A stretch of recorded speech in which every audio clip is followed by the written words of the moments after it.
It's your voice, your vote. We are 1 month away from Election Day. Now the pressure is on to make sure Virginians make their voices heard. Today, several activists came to Norfolk State University to encourage students to exercise their right. That's right. Emily Harrison went to the annual Virginia Student Voting Summit. Emily, activists say this meeting comes at a crucial time.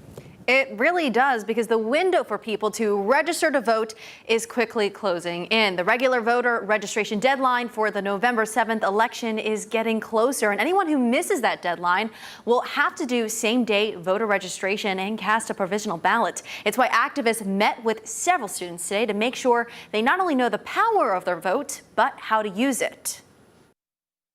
Civic responsibility is what this gathering is all about. Hundreds of Norfolk State University students showed up to the 6th annual Virginia Student Voting Summit to understand their civic responsibility. For many students who came, they say this November will be their first time voting. It's very important, especially for our HBCUs, because we don't really have as much civic engagement awareness as other colleges do, so it's very important to me. Dozens of booths line Norfolk State University, all offering different perspectives about the impacts of voting.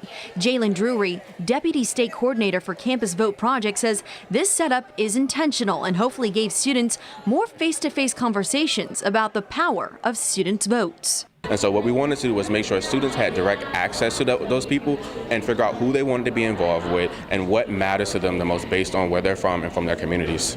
Keynote speakers also held several smaller sessions about the history of voting and the role of historically black universities in making sure all votes are counted.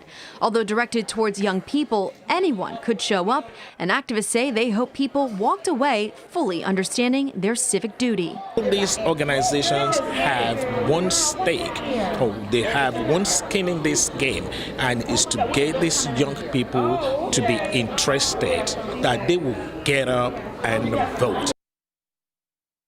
Now, early voting is already underway for this year's election cycle, and people can cast their ballots in person on November 7th, Election Day. Emily Harrison, 13 News Now.